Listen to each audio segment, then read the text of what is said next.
Good morning, good afternoon, or is it good evening? This is Roger Gilbert reporting for International Aquafeed, and I'm here in Athens attending the dsm-firmenich Aquaculture Days, Global Aquaculture Days 2025. We're on the last day. I heard a fabulous presentation yesterday about essential oils of all things, and I'm pleased to say I'm in the company of Ester Santigosa, who's the lead scientist for aquaculture with dsm-firmenich, Animal Nutrition and Health Department. So, there we go. Nice to be here, Esther. Yesterday you had a presentation. Can you tell us a little bit about what you said when it comes to essential oils? Yeah, sure. We have been working with essential oils because we are convinced that they can play a very important role when it comes to the management of the farms, increasing the performance, but also improving the health and the disease resistance of the animals. There is a lot of general information pointing to that when it comes to human health, to the health of animal productions for land-based species, and we know that this can also be implemented in aquaculture. So as dsm-firmenich, we have a product that is already available in the market, Digesteron Pep MG Aqua. This is a combination of 3 different essential oils. We have already some very nice data, both in vitro and in vivo, showing the benefits of these compounds when it comes to anti-inflammatory, antioxidant capacity, also disease resistant and improved performance for both tilapia and Mediterranean species.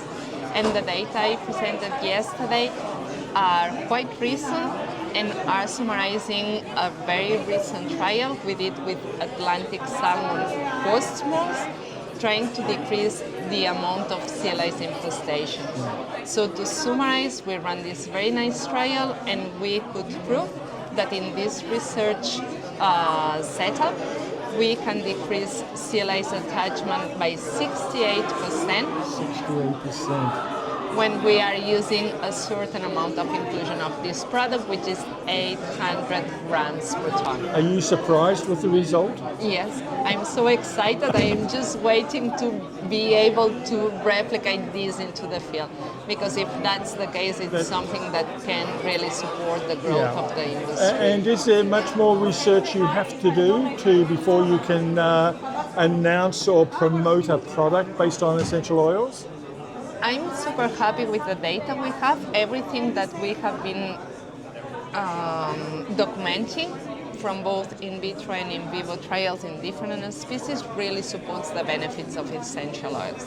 When it comes to sea lice, my next step would ideally be going into field. We have this data.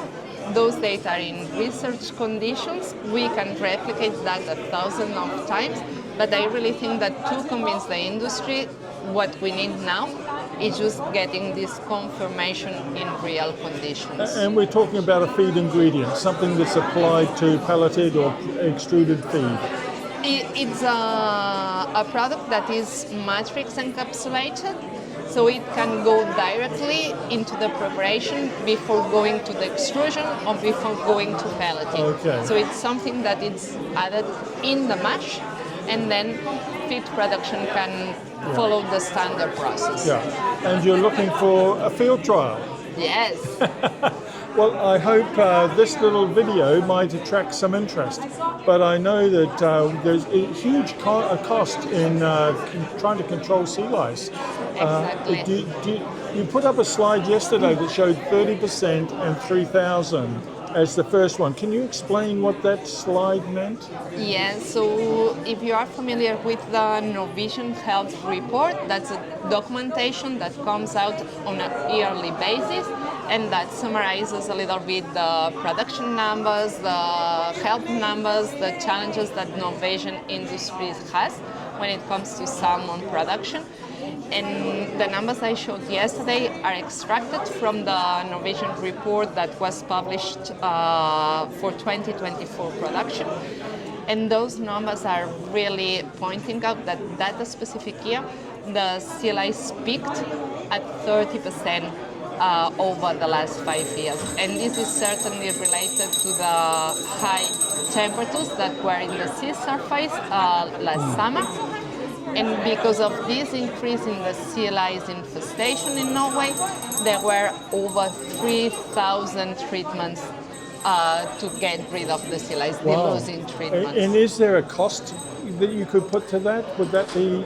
The number I have in mind, the estimations are around 6 billion NOK related 6 billion only NOK. to the sea lice treatment. So having an essential oils as a way of reducing, and maybe in some fish eradicating completely, is quite an opportunity for the industry. Yeah, for the industry, because they can get much more benefits from the farms, because there will be healthier farms, but also when it comes to the final product, because that we know that sea lice has also indirect consequences.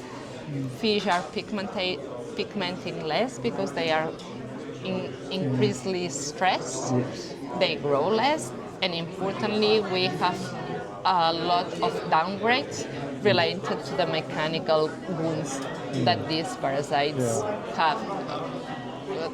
So the sooner you do your field trials, the better, I would think. Well, Esther, thank you very much for talking to us and explaining the background to this development.